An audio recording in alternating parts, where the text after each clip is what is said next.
Again, thanks. Frank, hello, how are you? Hi, Ian. Very good, thanks. Good. But I want to check on your TV to start with. Is everyone okay after Sevilla in midweek? I'm thinking particularly with Thiago Silva and Christian Pulisic. Yeah, both are fine. We've got a pretty clean bill of health on that side, other than Kepa, who has a shoulder issue, so won't travel to Manchester. The only other player out is Billy Gilmore, which is obviously long term, but he'll be back soon. So is Peter Cech on standby, or can he stand down this weekend? Peter Cech's not coming on. Not in that capacity of what you're getting at. Look, are you amazed at the coverage his inclusion in the Premier League squad generated? I suppose if you're Peter Cech and you've been one of the best goalkeepers, the Premier League, in my opinion, the best, but in the Premier League history in the modern era, I'm guessing it's always a big story, anything around him. After the defensive frailties last weekend against Southampton, what has that goalless draw against Sevilla done in terms of restoring confidence at the back, and at least a way of being defensively solid, yet still attackingly creative?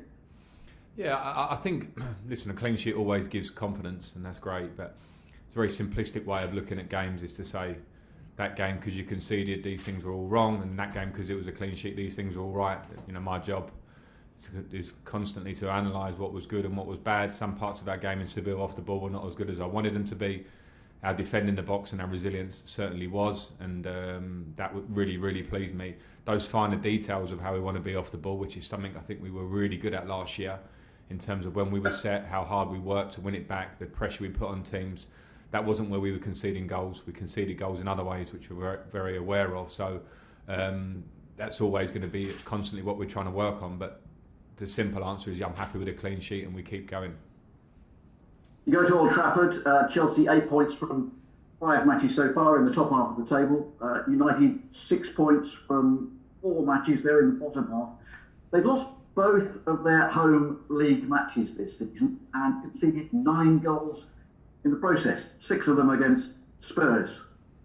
Since then, they've scored 4 against Newcastle, they've won at PSG. In some ways, are they perhaps even more unpredictable than Chelsea just at the moment?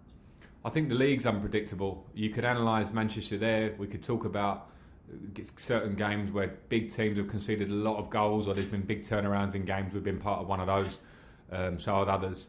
So I'm not really interested in that, and I think Manchester United are a very good team. We played them enough last year to know that, and I'm not concerned in what might have happened in games before. I take them at face value.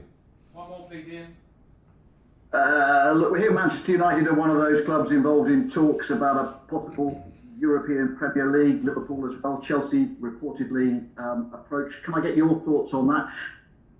And do you perhaps sense, given that this is coming off the back of last week's project Big Picture, is there a sense that clubs want something different? And I don't know, and I don't want to comment on something that I've read a headline of. It's so far away from me. I don't know the detail. Thinking about Manchester United, and that's not me dodging the question. I literally don't want to start giving us any form of detailed answer on something that I don't understand. Concentrated on the Premier League, concentrated on Manchester United tomorrow. Simple as that. Moose, please. Thank you. Talk sport. Hi Frank, how are you? Hi Moose, very good, thank you. Can I ask you, do you think your team is now beginning to come together? You've had them for 2 months. I know Ziyech's only just come into the team, but do you think there's a bit that between defence and attack that they're maybe starting to just come together a bit more? Are you seeing signs of that? I'm seeing some signs of that, but I also know that we've brought 6 players in really that are looking to come and compete in our first 11. A lot of them had injuries coming in. Some of them are younger as well.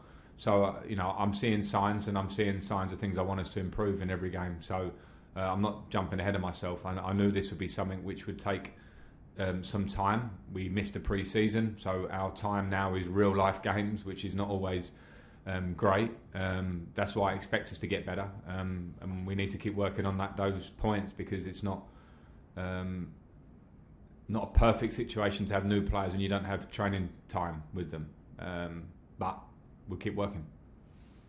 Liverpool have got key injuries, Frank. So City have made an uncertain start. United, as you played this weekend, have been poor so far at home. do you think the league is more open than it has been for many a year? And with the coronavirus around and players testing positive and maybe managers not knowing who they're going to be able to have in their squad from week to week to plan, do you think that this season there's more of a chance for Chelsea, there's more of a chance for other clubs to challenge what were the established top two over the last couple of years? I think there's been an uncertainty and within life, actually, and then within the game, which has brought about an unpredictability, which we've seen in the early stage of the season. We only have to focus on ourselves and what we possibly can do. We have belief in this squad, and as I keep referring to, it will take some time, but we have quality in this squad as well. So we'll see. We'll see how things level out as the season goes on. I don't want to predict too much of what the season might look like when we're this early into a season. It's far too early to start committing to what might be different or not. Our focus has to remain on ourselves. And finally, off the back of that, does this still feel like a really big game, Manchester United, Chelsea? You said that before the Liverpool game at home a couple of weeks ago. It feels really like a big game. Yeah, it certainly does, Moose, and as it should do. And we played them a lot. We played them in 2 cup competitions as well as the league last year. They're a quality team, got quality individuals, quality organisation. You saw how they go to Paris in midweek and get a fantastic result. And as you sort of touched on, and as we all know at the minute, everything is very close in the league. Everybody is in and around themselves. Teams around us that would expect to be up there. We're in that level at the moment, so it's an opportunity to get some very hard-earned points, but going to be a really tough match. Hugh Ferris, PLP. Hi Frank. Just on that, how important do you think, bearing in mind the inconsistencies you've spoken about, and we're kind of assuming there won't be a runaway winner, as there has been the last 2 of the last 3 years, how important will the matches between last year's top 4 or the so-called Big Six be in the final reckoning, given all the closeness that you've spoken about? I don't know. Again, it's so early to assume anything. You can't assume that there won't be runaway winners or not or whatever. This is early knockings, and particularly when you think of the different starts that teams have had in terms of how much they've been able to work going into this season. So the games against teams around you or so-called teams around you will always be big. They're great for confidence if you can play well and get a result. And obviously on points, they obviously are great. But over the course of a season, there's a lot more to it than that. There's the points that you can grind out. Certainly last year we were not so strong at grinding out points at home that we should have done.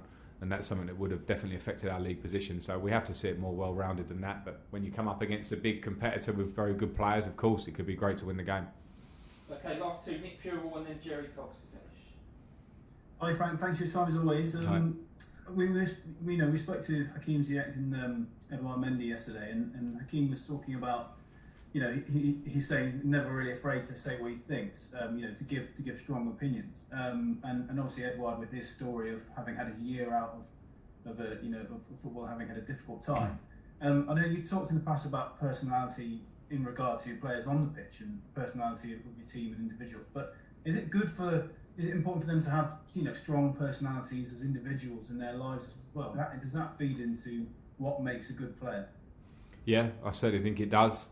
When I look at the squad, I always want to help grow the ideas of leaders within the group, personalities within the group.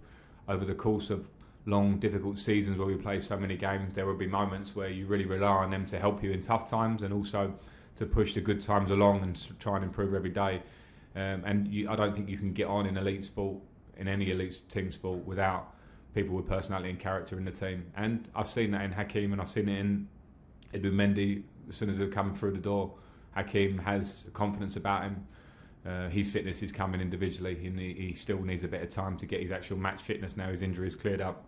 But both of those will be great additions on that front. And I encourage personality. I encourage communication between the players. We need more of that.